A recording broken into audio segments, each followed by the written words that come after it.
Welcome to Write Good, the podcast that helps you write good.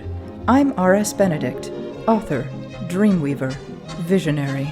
In this very spooky episode, we are joined by two special guests, Ash and Jon of the Horror Vanguard, to talk about the art of creepypasta. This topic was suggested by one of our Patreon subscribers in the Discord. If you'd like to suggest an episode topic, sign up at patreon.com/writegood and join the discussion. Let us start by defining our terms. For our spookiness-impaired listeners, what is creepypasta? So how can we define creepypasta? The term creepypasta, derived from copypasta, originally referred to little horror stories or vignettes that were copied and pasted anonymously around the internet, like copypasta memes such as the infamous Maureen Todd or the "you have to have a very high IQ to understand Rick and Morty" meme. The term has expanded to include general spooky horror content on the internet, and some well-known creepypastas include Slender Man, who could forget Slender Man, The Rake, the SCP Project, Candle Cove, Ben Drowned, Ted the Caver, The Russian Sleep Experiment, Suicide Mouse. What are some other ones? There's a ton, but what are your favorite ones? Oh, man. I think my all-time favorite is all of the variations of Lost Silver, the Pokemon like Vaporwave cartridge creepypasta. Oh, cool. I think the one that I came across first was the Russian Sleep Experiment. Right. Because there's a very famous image that is associated with it. It's ostensibly it's a photograph that's been preserved, but it's in reality. I looked it up, and I think it's like somebody's art project that they've just like that somebody edited into it. So the Russian Sleep Experiment was the first one I think that I stumbled across on when I was much less online and much younger. So that one I think probably has to be my favorite. Right. Which one scared the shit out of you the most? Ooh, I'm gonna go. I know you already mentioned it, but Ted the Caver. I think like Ted the Caver was like so creepy following that along, and then like waiting, and then when it ended and nothing happened, like just constantly refreshing that blog, like going back every couple of weeks and being like, okay, like what happened, Ted? I thought that was always really good. But a lot of the SCPs are really, really, really creepy. Oh yeah, they're great, and they're lots and lots of fun. I think Candle Cove stuck in my head for a long time when I first came across that one, because I had either seen or participated in conversations that were similar. The whole like, hey, do you remember that thing? Do you remember that weird thing that we all grew up with? And then coming across this and you go, oh wait, what it, it's just the kind of that niggling little what if question taken to its like logical end point. Right. And the fuzziness of childhood memories and just remembering an era of entertainment in which things weren't universal. You had these weird little local shows, and you had the ability to sort of forget things and lose sight of things. Like back in the day, there were so many rumors of lost episodes of a TV show, or they showed this one episode one time and it freaked everybody out, so they never showed it again. Because it was possible to just, miss an episode of your favorite show and then never see it again if they decided not to rerun it. Yeah, because there was no other way of accessing that media. So, maybe it never happened. Maybe you just imagined the whole thing. Right.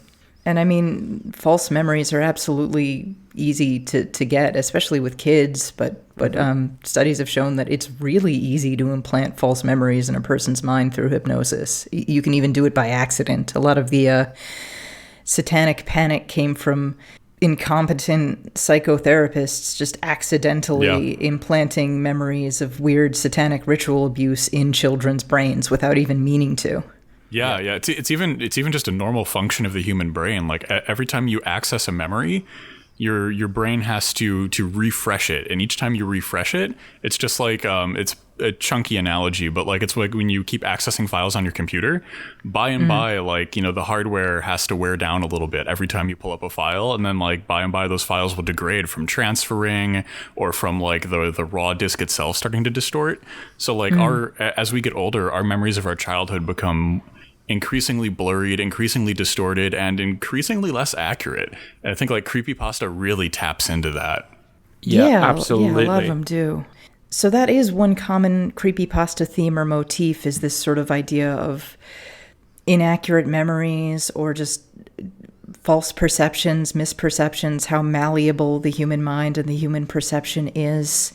And there's a lot of sort of lost technology or lost media, haunted video game cartridges, forgotten TV shows on public access channels. Suicide Mouse was supposedly a lost animation. And the form of it, the format some of them take, like here's a selection of random message board posts or reposted content that you stumble upon, fits really well with this sort of old horror trope of old manuscripts discovered in a forgotten library, or a spooky old Super 8 film, or a rediscovered unmarked VHS tape that is haunted, or a lost scroll, if you go back far enough. In other words, it's knowledge of mysterious origin that maybe you're really not supposed to have. Yeah. Like found footage. Like maybe it was lost for a good reason, and by trying to dig it up, it's like, oh, you shouldn't. Right? Yeah, absolutely. This idea that like it's very old. It's very like in terms of like the rules of the genre, as it were. This is maybe some of the oldest storytelling that you can do. This idea of there was a manuscript hidden in this old library that nobody has seen for 120 years, and then for some reason you're the one who finds it. Yeah, like even the first Gothic stories back in the 1700s, I think like Castle of Otranto, supposedly this was based on a manuscript that was found in a castle. It's 300 years old, and like all of them, so many of them take that format, and it's so interesting to see it applied to the modern world of like, oh, here are screenshots from a message board that hasn't updated since 2006. And it works so great because so much of the internet, at least until recently, was these sort of blogs that haven't been updated in a couple of years, or sort of dead message boards or something like that. Something that a form of conversation that used to be very lively and sort of petered out. Yeah, no, it's like so many spaces on the internet have become de facto ghost towns, and in that absence and that degradation comes this kind of haunting, right? And I think that a lot of good creepypasta energy leans into that, right? Like I think Ted the Caver has aged so well because like I don't even know if the original Angel Fire site is still up. I mean, you could probably find it on like any of the web archives. I think it is. I think it is still up, actually. I mean, like, I see that most now in, like, Tumblr recreations where people just post screenshots from the original. And, like, I think that just makes it so much better that, like, you can't find the original anymore. You could just find these screenshots, and it makes you feel like you're missing so much more. It adds this level of, like I think we were talking about just a bit ago, you know, when you were a kid and your friend would be like, hey, I was hanging out with my cousin and he said he found a dead body in the woods. And like, you know, he said it was like, you know, maybe a 30-minute hike from the old train station.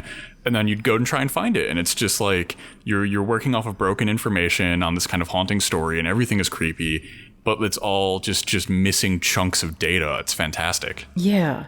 And I think it taps into something really foundational about the internet, which is that, you know, it's sold as a kind of utopian idea. There's that kind of ghost story that like once it's on the internet it's there forever, and it's like, no, that isn't how the internet works. The internet is a graveyard. It's full of ghosts. So even though we've been told it's this kind of permanent life-altering technology, which it is also this incredibly spectral place. Yeah.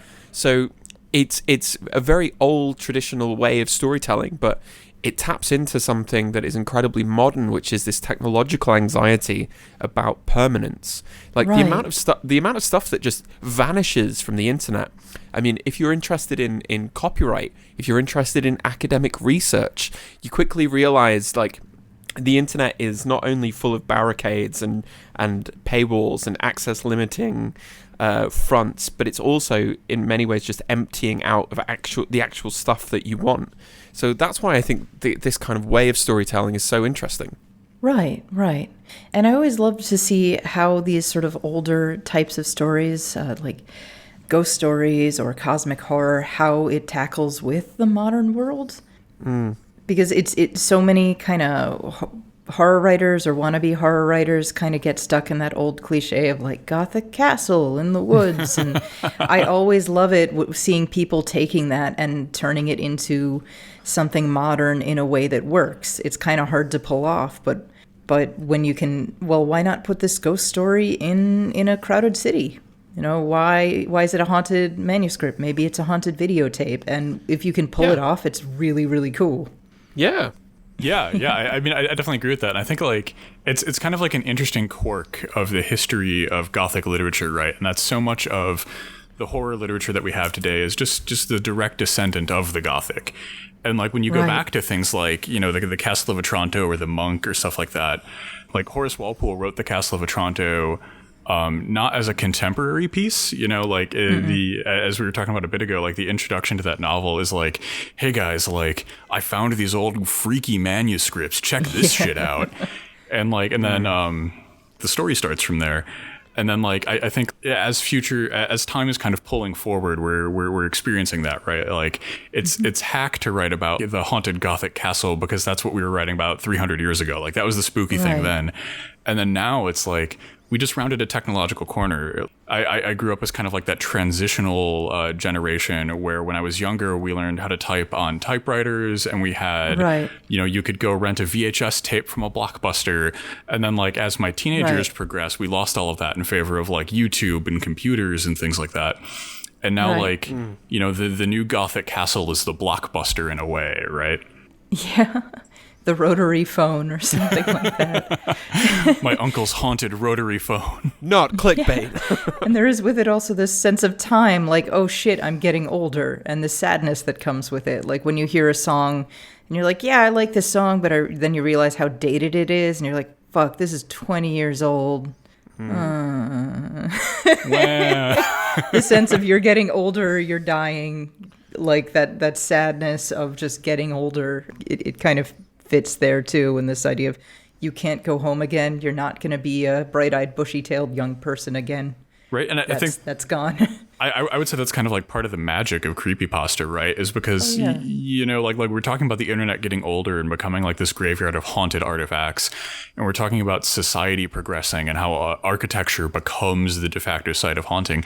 But I think part of what really makes creepypasta just work as a modality for sharing horror is that we ourselves are part of this process, right? Each of our individual lives, it ages and progresses. We become the graveyard of our own memories and experiences as we get older, and things get lost in there, right? If you've ever been like I'm helping a family member move right now, and I just went through a box of my old childhood toys, and it was just like this rush of like everything I had forgotten, things that used to be important that now has completely escaped me.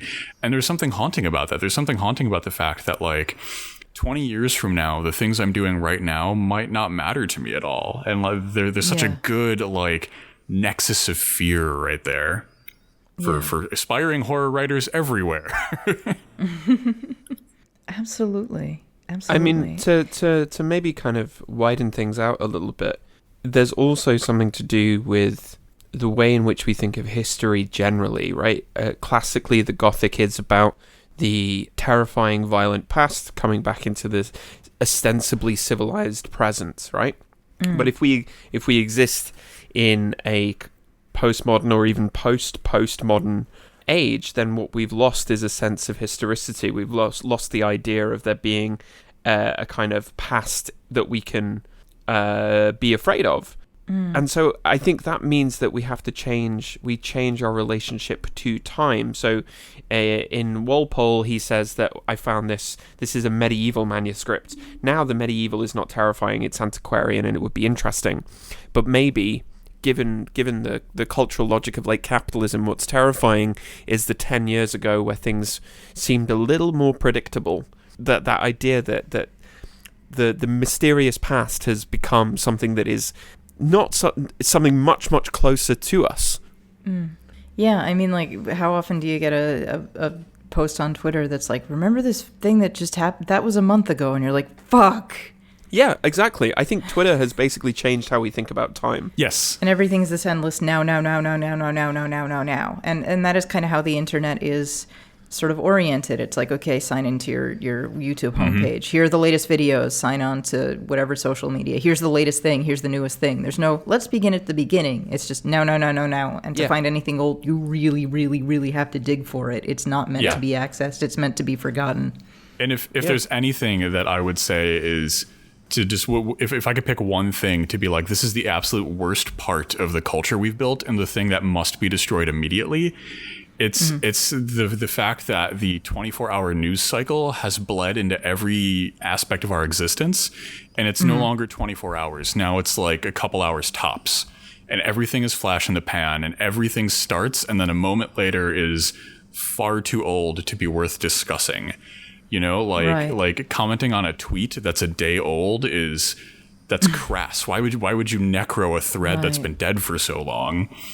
You know, and like that, this doesn't do anything good for us. Having hot takes the moment something happens isn't useful, good, or helpful. You know, it doesn't allow people to think or process information. It doesn't allow situations to develop or nuance to exist. It's just who has a flat take in the moment. And that is apocalyptically grim that this kind of machinery could so easily reshape our lives. But that's the cultural logic of like capitalism. You know, capitalism demands endless productivity. It demands the endless now. History is something that is not necessarily you can't necessarily marketize that because history is past. So what you have to do is you have to reduce everything to the present. Everything is now, and so it's not about what can you think. It's about what can you communicate immediately. Right. Yeah, absolutely. Let's try and pull it back toward creepypasta. But I think this aspect of the internet does tie into more traditional cosmic horror themes in that it's about information and how it will drive you insane. And that also is an aspect of creepypasta. I mean, you know, the whole this forbidden knowledge will drive you mad. That's like 90% of H.P. Lovecraft stories. But the effect of too much internet on the brain is very real.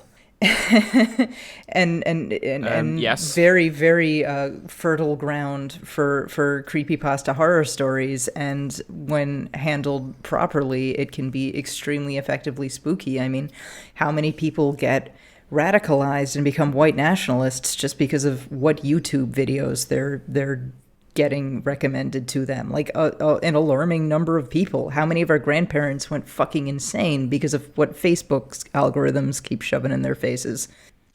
Yeah. So the internet is a force to drive us mad of knowledge that we shouldn't have, that our brains aren't capable of understanding. Like, I don't know whether Facebook or the color out of space is more potentially dangerous to our sanity as a species. And creepypasta can kind of express that really, really well, I think. Mm-hmm.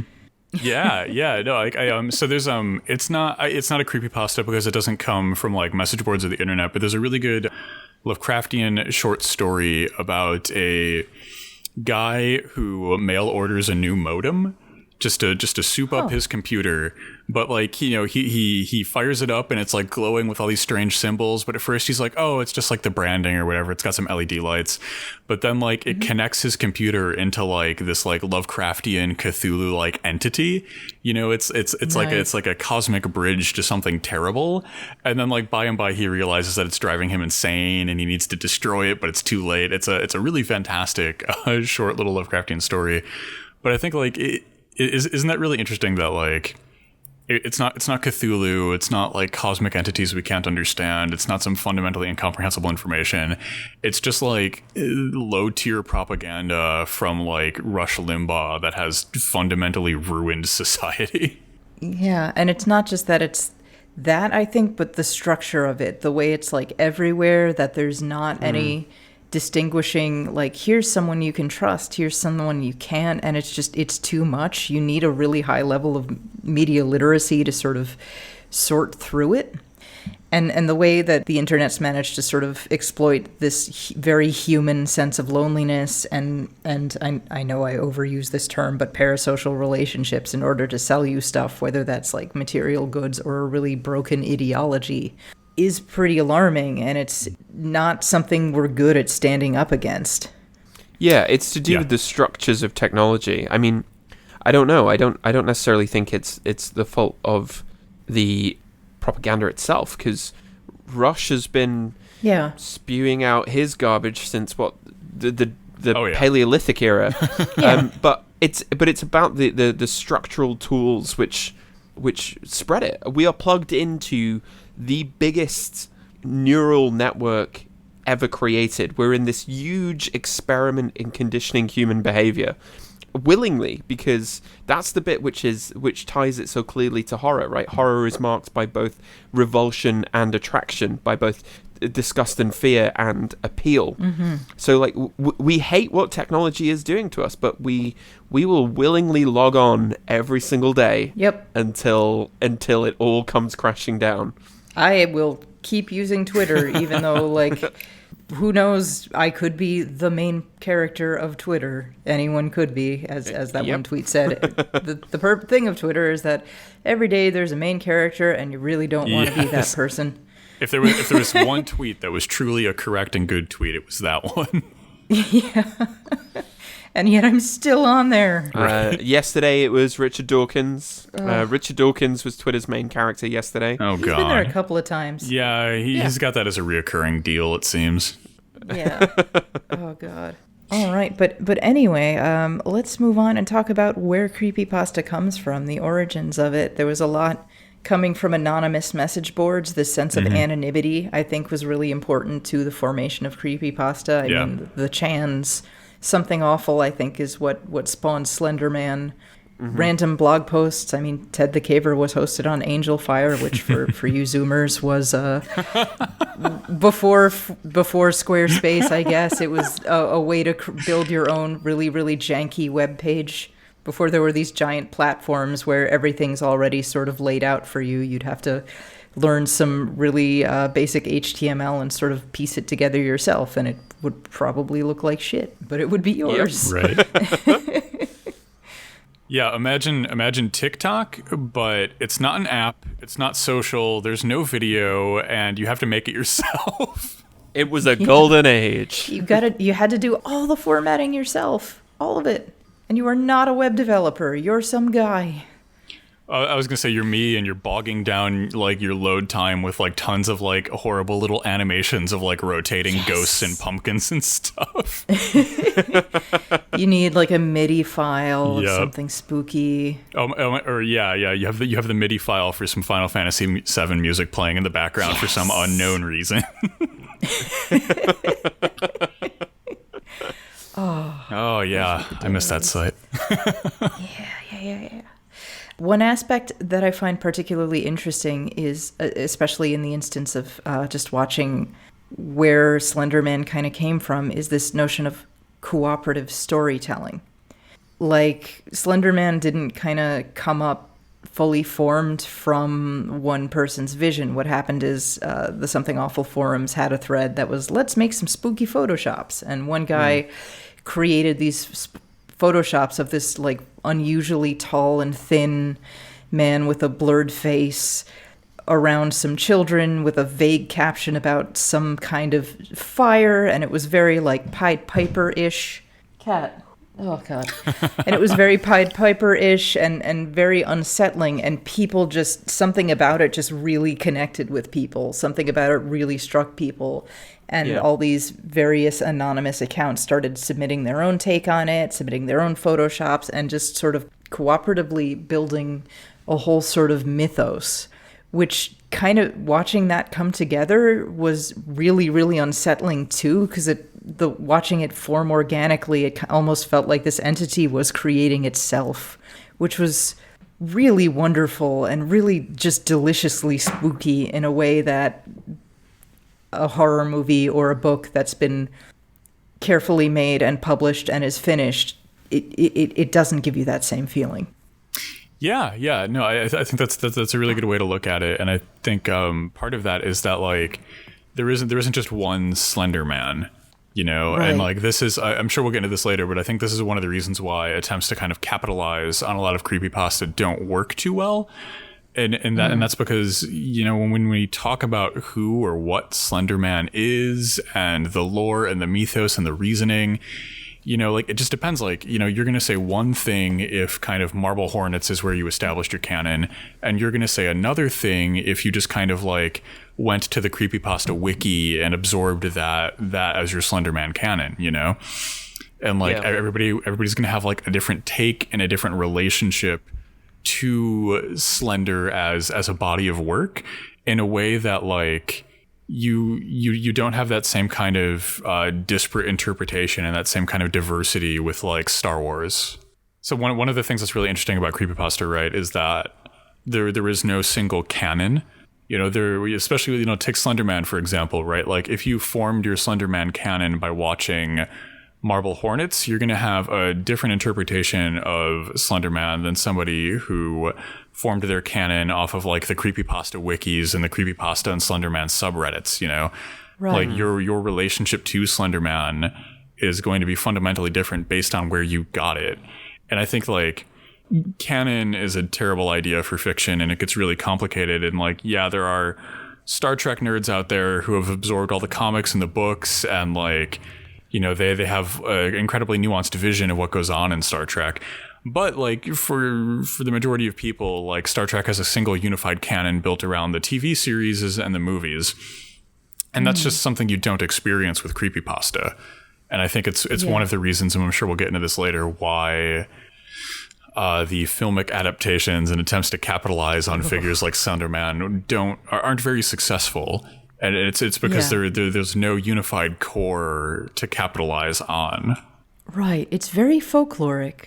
Yeah. In that deeply. Folklore, there's not like one standard, this is what the story of Hansel and Gretel is. You know, there are all these different regional variations there, and it changes through time, and it also changes who's telling the story and who they're telling the story to, which is really individualized and really spooky and organic and messy and kind of wonderful.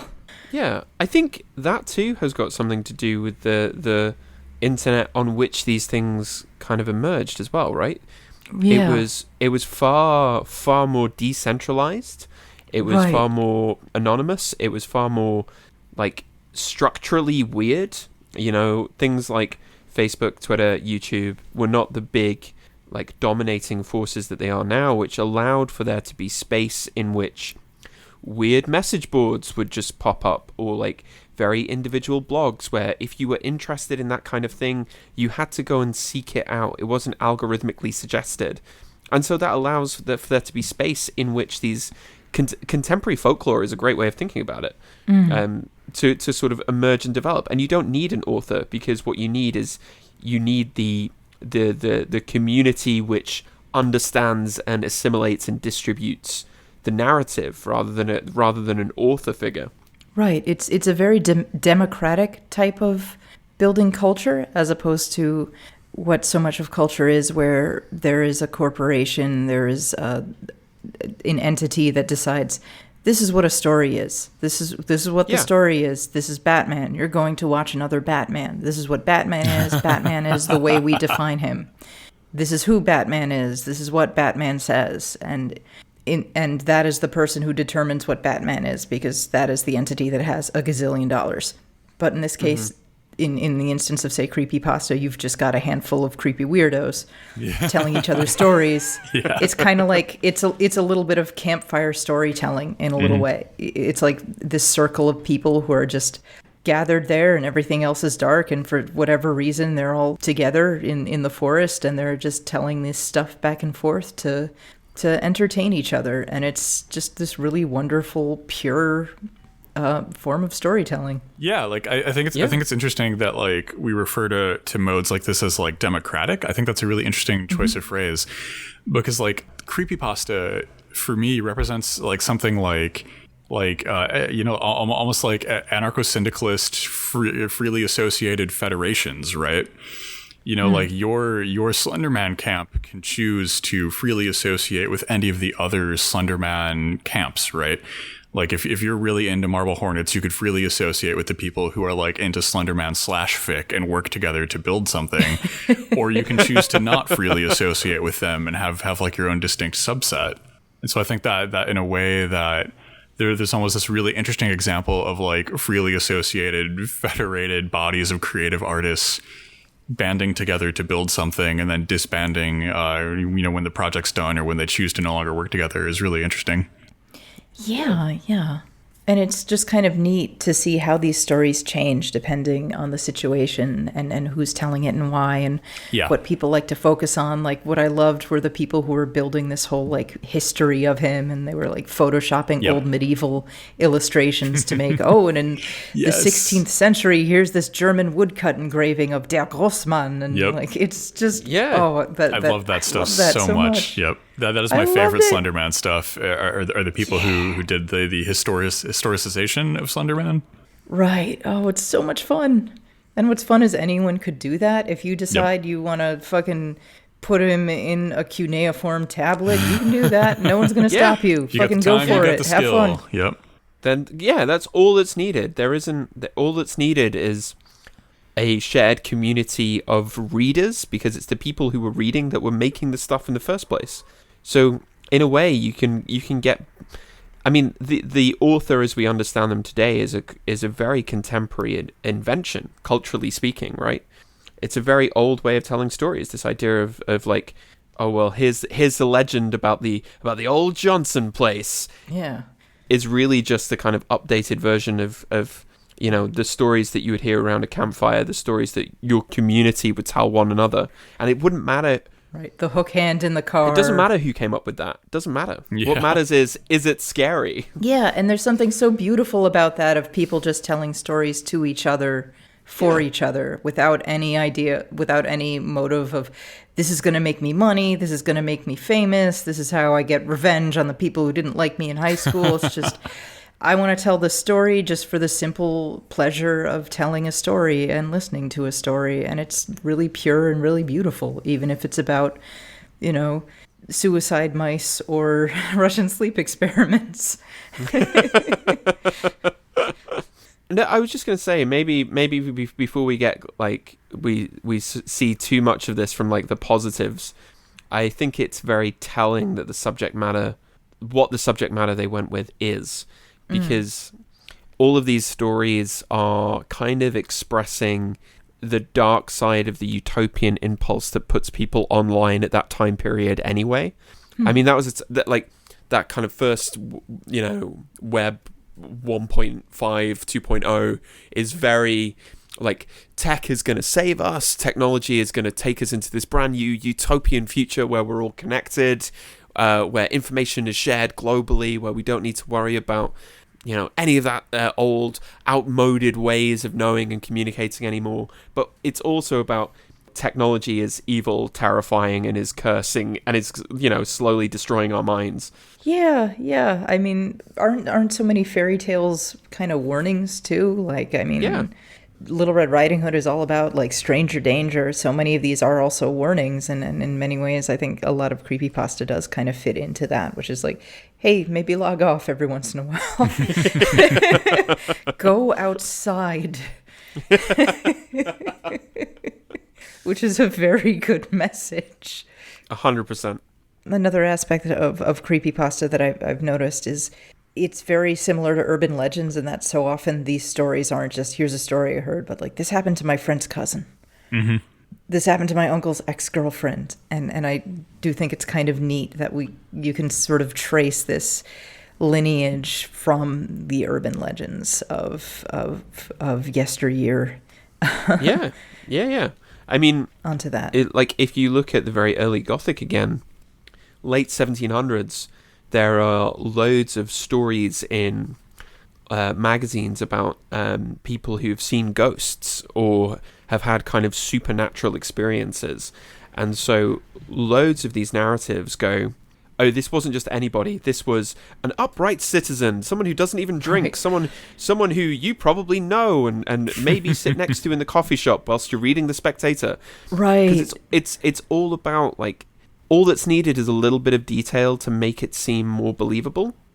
Yeah, a little bit like the found footage movies. Like, if these were shot in just traditional horror movie format, they would really just kind of be crappy horror movies. But the way that they're shot, it adds this extra suspension of disbelief that makes it way, way, way more effective. Like, imagine if the Blair Witch Project was not done in a found footage style. You'd just have, like, a trio of assholes yelling at each other in the just woods. lost in the woods with a bunch of beautiful dolly zooms and, like, incredibly expensive shots. Just fucking horrible. Did you lose the map? And then there's like an aerial helicopter shot just panning over while they're screaming. That would have been terrible.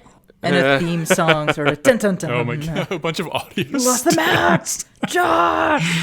Oh yeah, it would have been a way worse film if they would have done that. Fucking awful, just an unwatchable movie.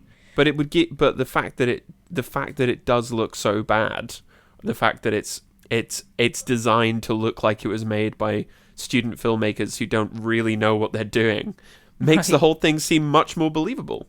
Right, and that's kind of suits a lot of the writing style of a lot of these creepypastas. Like, a lot of these are not well written, really, in like a traditional sense. There's overuse on adjectives and adverbs. There's a lot of telling, not showing, but the whole format of it, that, oh, this is a screenshot of a message board post, it totally works because an anonymous person posting on a blog probably isn't a great writer with an MFA, you know? They're probably, this is a person who's not great at expressing himself as best he can, which is to say, kind of poorly. And I think there's a beautiful irony to this, right? Because, like, so many people with creative writing degrees have, like, zero creative writing output, you know, and, like, you get churned through that system, and then you learn to write in this really unified systemic style, and then, like, what happens to a lot of those degrees, you know? Like, you get a straight job and you kind of write on the side sometimes maybe, but then, like, somebody just having fun with a creepypasta creates a vile entry into the SCP Foundation, and then that gets read by hundreds of thousands of people. You know, like, so I think there's a beautiful irony to, like, you know, we were talking before we started the recording about, like, you know, punk music and punk music canon and stuff like that. And I think there's a beautiful irony to that too, where it's like a lot of ultra famous punk bands now that are household names, where, like, a bunch of people who could barely play their instruments and definitely couldn't sing, getting together and putting a band, while, like, people who were traveling through, like, the approved institutional means of becoming successful musicians just, like, never made it out of their day jobs. Yeah. And taking it back to found footage, too, I find that found footage movies fail when they look too good. Yep. Yeah, 100%. Like, when they start trying to put in, like, a dramatic, artistic camera angle, or I'm like, wait, that's a soundtrack. This is supposed to be some dipshit with a camcorder. Like, wait a minute. No, you lost me. This isn't just some jerk with a camera. This is a real movie now. I'm sorry. I love found footage movies where their found footage cameras are, like, $80,000 Red Media Machine setups.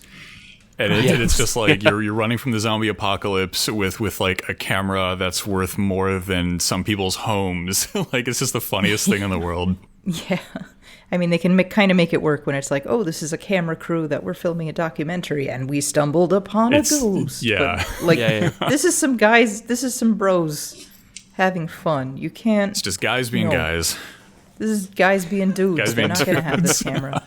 So the amateurishness totally works for creepypasta in that case, and trying to be a little too well composed, too artistic, and too slick is like, no, it's a no. Yeah, it's the kiss of death for it, isn't it? You know, I mean, I was rereading Ted the Caver, and I'm like, I know a lot about caving now. I know a lot. There is a lot of unnecessary detail about how exactly do you deal with caving? Whereas, you know, if it was written in a way that was more kind of polished and more kind of designed to ratchet up the tension instead of allowing it to kind of emerge organically as you buy into the premise, I think it would not be nearly as effective. No. Yeah, and I love that it feels like it was written. I'm sure the guy who wrote Ted the Caver was big into caving and probably found something spooky and said, I'm going to make this ghost story about my caving adventures. And it struck me as like, this is how a caving obsessed guy would write. Yeah, 100%. And it's perfect. It's so good. It really is. I was reading it on my lunch break today, and I was like, it's so good. I can't imagine what it would have been like to kind of read it live, as it were. Oh, yeah. Oh, I love Ted the Caver. I fucking love it. It definitely is one of the best. Let's pivot from that and go into something we touched on a little briefly before, was why attempts to capitalize on creepypasta so often fail. Like, there have been a bunch of Slender Man movies, including one very tasteful one that was released immediately after the stabbing and was about little girls sacrificing their friend to the Slender Man. Really fucking tasteful. There were a lot of terrible Slender Man movies. There was The Rake. There was The Bye-Bye Man, which is oh God. Just, there was The Tall Man, which asks the question, what if Slender Man had a van? There was, I think there was a Ted the Caver movie. I haven't seen that one. Yeah. I have heard that the Channel Zero adaptation of Candle Cove was supposed to be pretty good. And there was a video game very clearly inspired by the SCP Foundation called Control. And I haven't played it, but honestly, it looks pretty great. I mean, you're a secret agent type person wandering around a secret government base with a lot of spooky things on it. Like that's pretty solid. That's a solid video game premise. Can't go wrong with that. But most of these absolutely suck. I have not seen or heard of a good Slender Man movie and it's pretty remarkable. Like, how is it that a Hollywood studio with a good amount of expertise and a good solid budget ended up making something less effective than like the Marble Hornets guys who were working with a camcorder, a dummy, and a budget of like $20? How does the studio fail while these like just kids goofing off in their backyard succeed so well? I think there's so many interesting things going on here. This is like discourse. I love it. I think one of the things that's happening is that I really liked the Channel Zero Candle Cove, but I think the reason it worked so well is because it's not about Candle Cove. It's about people experiencing Candle Cove. So it's not an attempt to make the Candle Cove kids TV show. Right. It's an attempt to be like, this is the experience of people trying to figure out what Candle Cove is all about. Yeah. So it's given a layer of abstraction that allows you to kind of pass through. Like if it was just Candle Cove, the kids TV show, it would have been awful because nothing can, like what Candle Cove, the kids TV show is intentionally very vague. It's very diaphanous, right? And into that vagueness, we pour a bit of ourselves. And there's no way a studio can kind of put that together. And right, like, what is Slender Man? Right. Slender Man is maybe a really tall humanoid entity in something resembling a business suit. Right. Like, Slender Man's goals are something depending on who you're reading or what you're watching. Right. Slender Man's rules are, I don't know. But to make a movie like Marble Hornets, Marble Hornets is a serialized TV show, essentially. Yeah. And it works so well because it leans into the ambiguity and it leans into the vagueness in a way that, like, a studio exec looking at that script would be like, no, never. There's no way we're going to put this on the screen. Yeah. Yeah, I mean, in any horror movie, any mainstream horror movie, there's always a scene where somebody figures it out and explains what's going on. Often using like microfiche footage from the library, where they're like, Right. "Oh my god, it's been going on for years." Yeah, and it's like, okay, these are what the rules are. We've taken this weird nightmarish thing and made it logical and rational, and nothing scarier than that. Yeah, they just Scooby-Doo it. Yeah, I mean, these things, this kind of lives and dies on whether it feels authentic. Yeah. And that's an incredibly hard thing to translate from a badly HTML coded web page that maybe you stumble across because you saw a link on a forum that you've not been on in like 6 months, and it feels like something that a friend might have told you. It's very difficult to translate that into a film because you don't get the same sense of kind of authentic connection. The film always feels just inherently more artificial. Yeah. And I think the key for me to this is that like the Slender Man stories and like Ted the Caver. Let's use Ted the Caver. Ted the Caver. If you wanted to adapt that, it isn't about getting stuck in a cave and being chased around by a monster and finding ancient hieroglyphs of a pre-human race or whatever.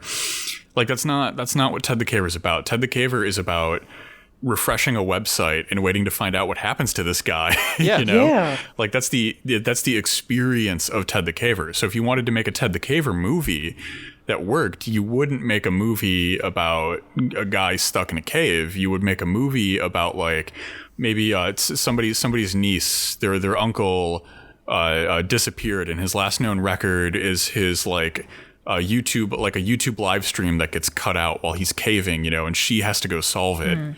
Yeah. Hollywood, call me. And part of what made Ted the Caver so good is that there's no official ending. Exactly. It just stops. Yep. It's just, I'm going to go back in the cave and that's it. Hollywood would never be able to end something like that because it's unresolved. You have to have a resolution. You have to have a climactic battle. You have to have an answer to all the questions. And this one never really answers the question of like, what are these things? What do they look like? What's happening? And I mean, that's what makes it so much more effectively spooky, but like, that's not what Hollywood does. It just can't leave something unresolved like that. Yep. I mean, there have been a couple of like short films that are on YouTube that are adapted from the Russian sleep experiment. Ooh. And then they're very competently made short movies, but they're not very good. And that's mostly because as a text, the Russian sleep experiment is quite badly written and doesn't make a good film. Right. But that's not what it's trying to be. That's not what it's supposed to be. Yeah. So the very attempt of translating it just reveals how kind of structurally different it is from what you're trying to make it. Yeah. SCP Foundation is a great example of that too, in that like, how would you adapt that to a screenplay? Like, they have this very specific format, and the format works really well. Like the way that it's written in this bland bureaucratic language with lots of big like redacted sections. Yeah. Really, really makes it work much better. And it's also, I think, very helpful for a writer who is very imaginative, but maybe not that great at writing. Like, you have this format to use, you have this structure to use that'll sort of keep you from engaging too much in like maudlin language and cliches and cheesiness. And it works beautifully, especially this wonderful dissonance between like emotionless bureaucratic language and obviously something really, really fucked up that's happening. Yeah. I think, like, you know, all of the things we're talking about, they're all found texts in one manifestation or another, right? They're a found website, or like the SCCP Foundation is ostensibly, you know, like you're leafing through a file of forbidden government documents or something. And I think that's what translating these things misses a lot of the time, you know? Like, the Blair Witch Project works because, like, it opens with that preface where it's like, this is all the footage we have on these kids.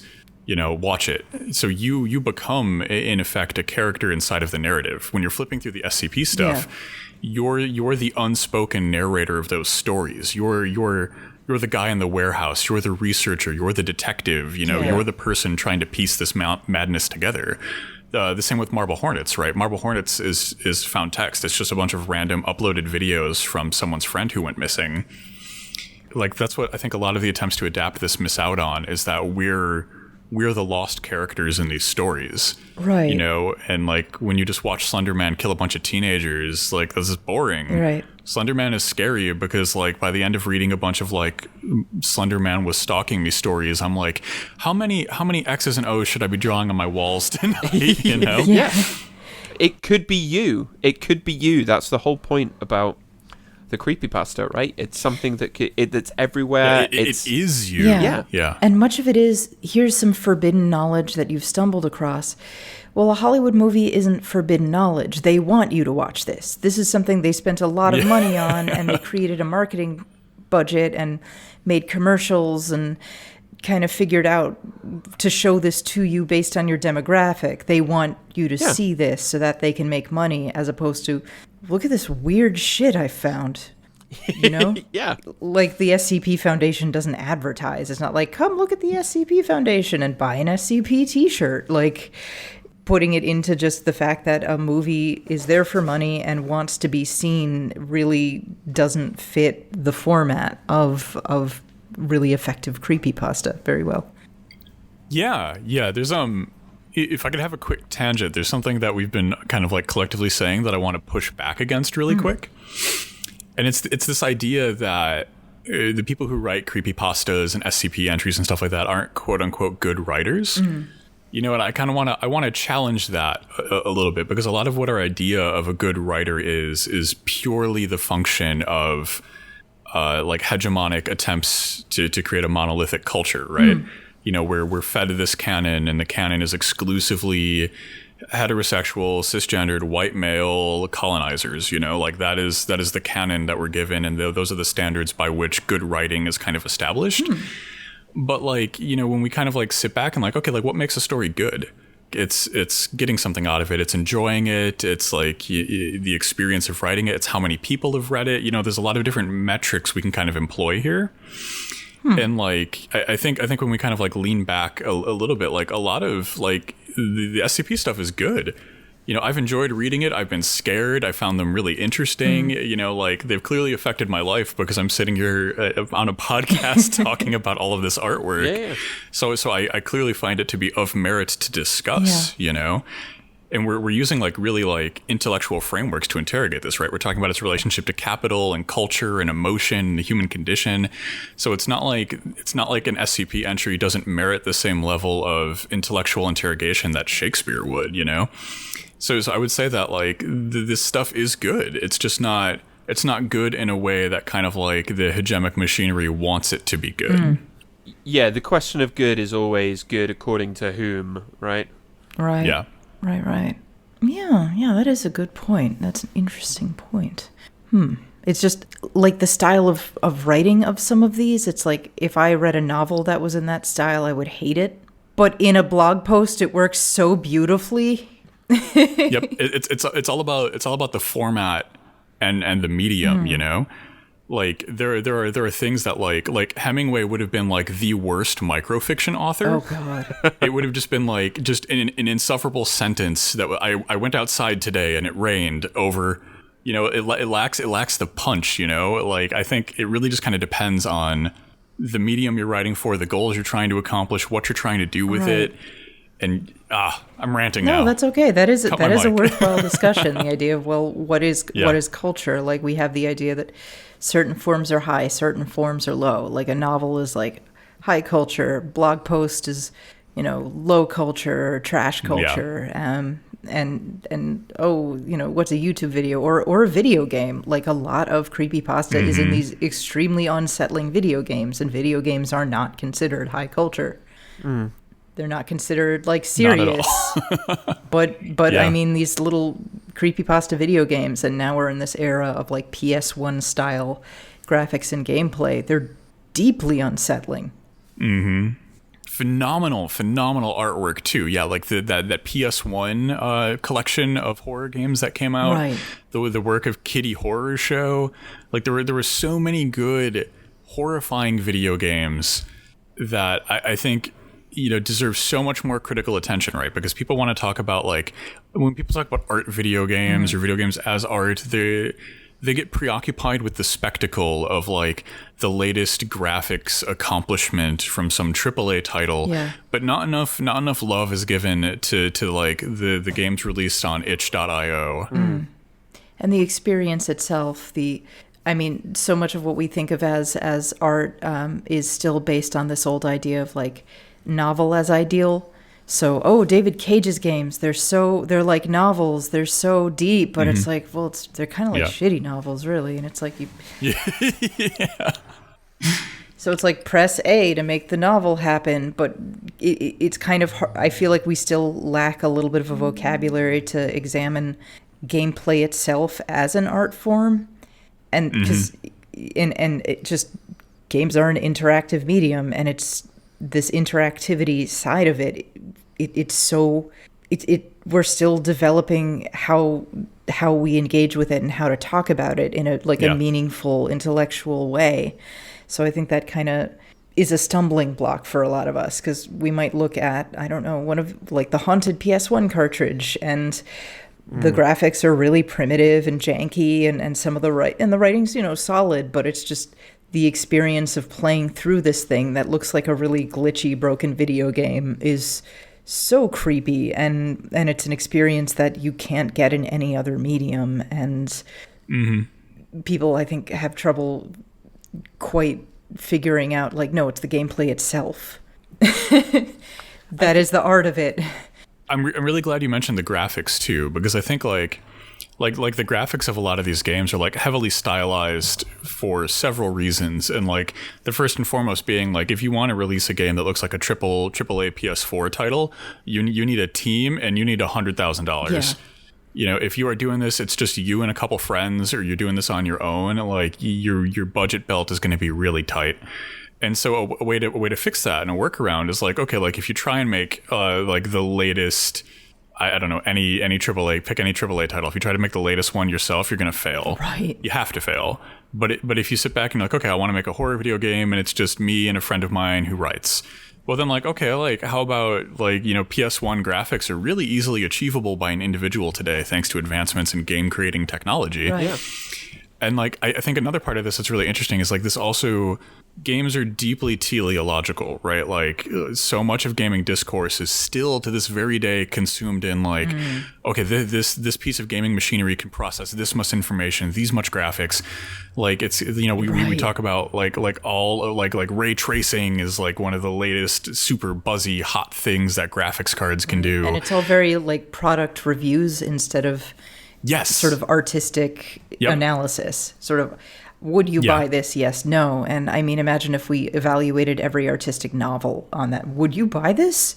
Thumbs up, thumbs down. Yeah. Like, oh, God. Shakespeare's work is pretty low poly. I'm not that interested in something that doesn't have a lot of computing power. I don't really buy books. Yeah, it would only get like a 63 on Metacritic. Why would you even waste your time? Yeah, and I think like a lot of creepypasta, and a lot of these creepypasta games especially, like, inherently resist a little bit of this capitalist modality, right? Because like the attempts to actually make the Lost Silver video game no one's going to port that to a PS4 unless they're doing it for their own enjoyment, because like that's not the cutting edge shiny graphics, that's not the in-depth emotive storytelling that the market is hungry for, Right. And it does also kind of tie back to this idea of primitive technology being spookier too. Like, so many horror movies include I'm thinking of, what was that movie, Sinister, where the guy finds Super 8 footage, and the fact that it's old Super 8 footage that's silent, and it's really like kind of fuzzy, and that sort of old kind of brown burnt sienna 70s color palette, and there's no sound playing during it except the sound of the reel spinning. It makes it so much more chilling than if it had been like high def, modern, beautiful, sharp, clear picture, that it's just this blurry old video of someone getting decapitated. It's like, oh God. Yep. Yeah, much less exciting if instead of a box of like old Super 8 film, you've got just like one little SanDisk flash drive. Right. And it does tie into this idea of memory and sort of the past as a different country, and just not even by saying this was made in 2000 whatever, but just by the format itself. This is an artifact of a forgotten era, and it doesn't, not just by saying this is from a forgotten era, but it uses the format itself. It would be like if you could only get the Castle of Otranto on a scroll. Yeah.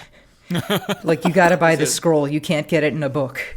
And it's all handwritten by a monk or whatever. And there's some weird horny drawings in the margins because those monks kind of were very lonely.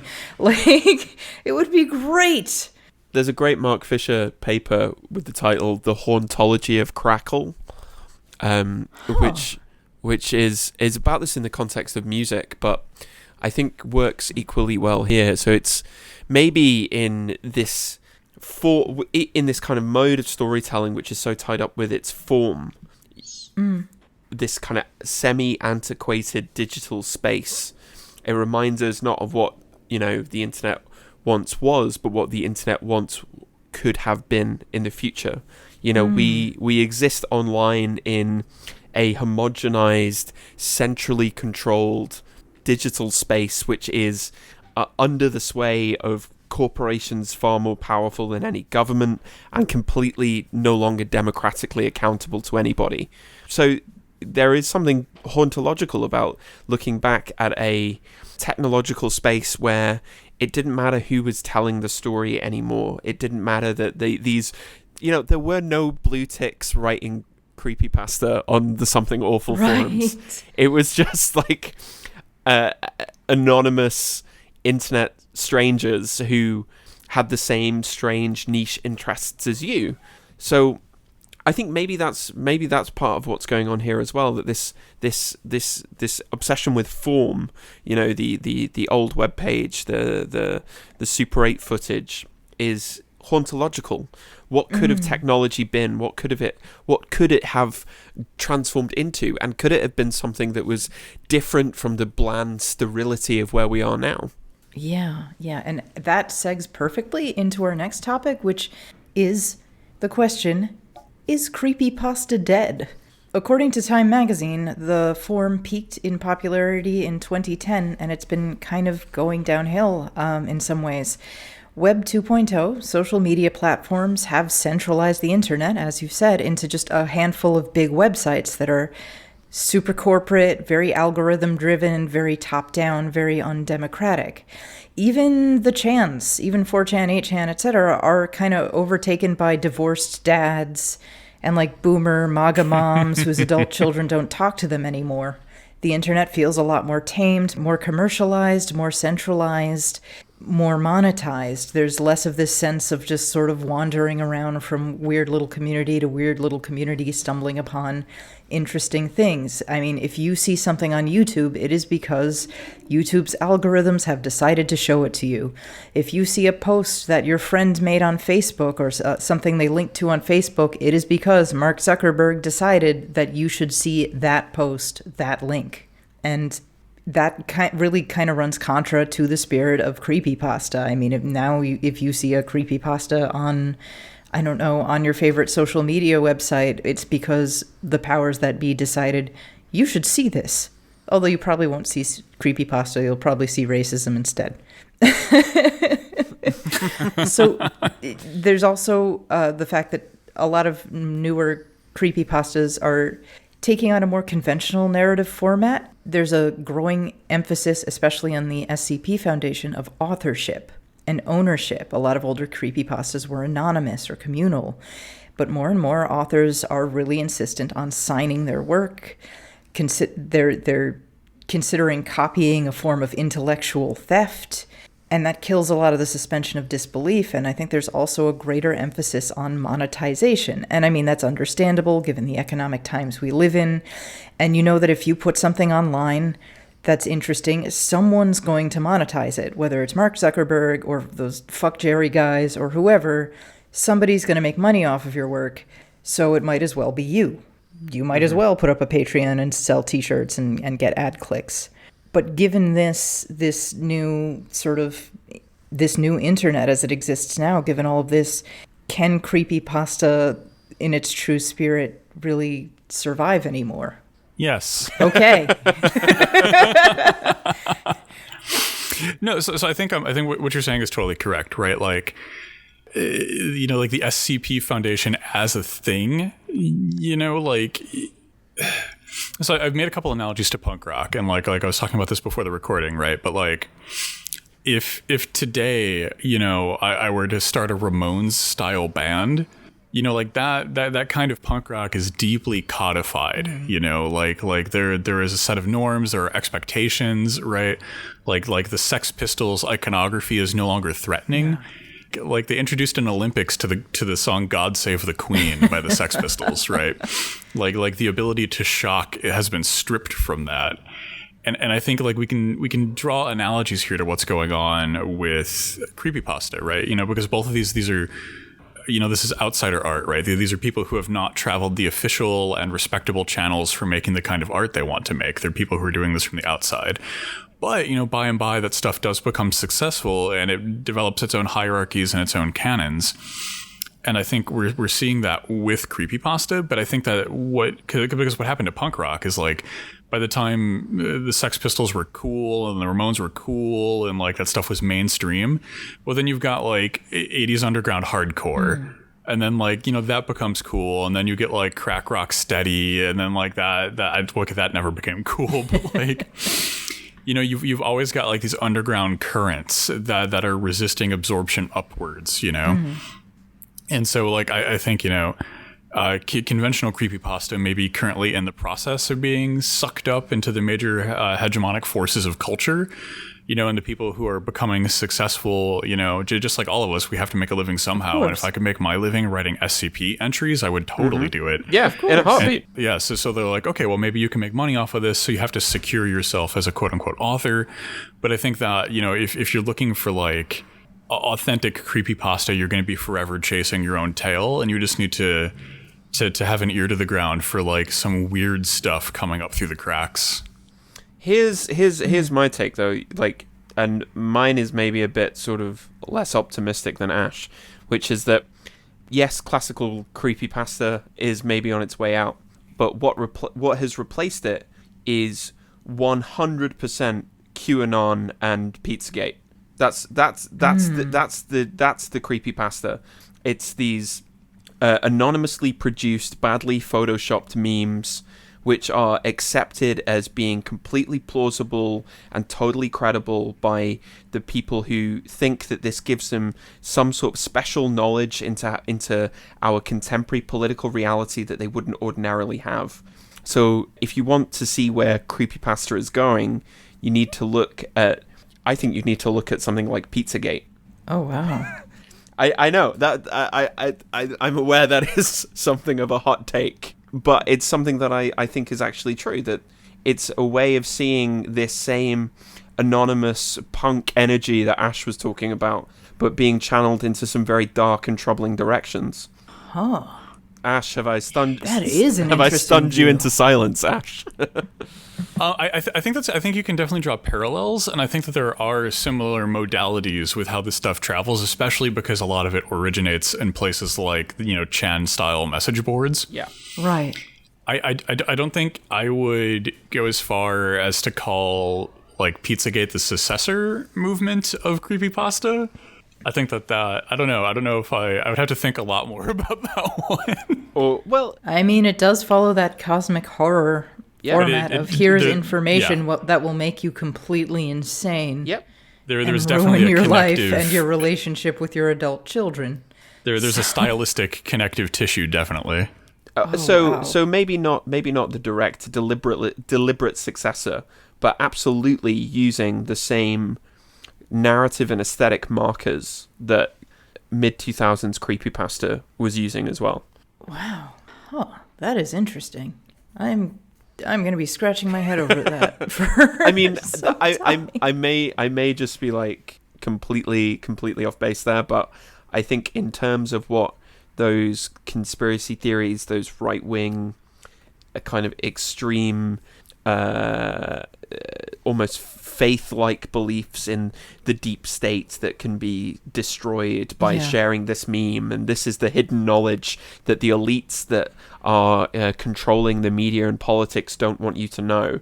I think there's a lot of overlap. Yeah. It's and now I'm starting to wonder if so much of this stuff just started off as an attempt to make sort of a creepypasta type pranky jokey thing, and it got just really out of hand. I mean, that might well be part of it, right? There was Chan boards love this kind of real world hacking, so that wouldn't surprise me. And there's this historic precedent too. I mean, like, we just have to turn to Lovecraft. Well, Lovecraft was doing proto creepypasta, if we want to use that framework. It was just him and a bunch of his friends swapping stories with each other, building lore, and then eventually it kind of it took on a life of its own and it broke free, and now you've got like serious and extant religious movements built around the actual existence of a book called the Necronomicon and a deity called Cthulhu. And yeah, I've met a shitload of people who legit believe that the Necronomicon is real. Yeah, and like 100% there's a successful example of a creepypasta becoming a reality. So it can happen. Yeah. So the principles of your theory, John, stand true. You have historic precedent on your side. I yield. But to think of it as, you know, this is what started out as maybe a kind of egalitarian cultural ideal of, you know, a decentralized technological space in which you could do whatever you wanted, you could tell whatever story you thought was most interesting, being replaced by this highly reactionary, deeply conspiracy-minded movement of people who believe that there are like monstrous sex crimes happening in the basement of DC pizza parlors. It shows the way that the kind of structures of technology have pushed this storytelling impulse to a fracture point. But again, I might be completely off base here, but that's just the way that I see things going. Well, it does have a lot in common though, with a heck of a lot of creepypasta. It's just wow. Food for thought. I think that is a good place to end it because my brain is seized now, thinking about that. Before we go, where can people find your work? Do you have anything to plug? We have a podcast. Yes. It's called Horror Vanguard. You could find it wherever cursed and arcane podcasts are distributed by Whispering Ghouls. We have a Patreon, patreon.com/Horror Vanguard, also a Twitter @Horror Vanguard. So those are the best places to find and support us. Great. So thanks again for stopping by. This was a really fun conversation. Yeah. Yeah, thank you so much for inviting us on. Yeah, and thank you, listeners, for listening. This episode's topic was suggested by one of our subscribers. If there's something you want us to talk about, head on over to patreon.com/writegood and subscribe. All subscribers get access to the Discord server, where you can suggest episode ideas, as well as early access to our regular episodes. Book Club tier members get a monthly bonus episode where we talk in depth about important works of fiction by authors like Franz Kafka and Ursula Le Guin. When we hit 20 patrons, we will open up the Lament configuration for a special episode on Clive Barker's The Hellbound Heart. So sign up. We have such sights to show you. And join us next time when we talk about unfiltered, unsanitized, queer fiction. Until then, keep writing good.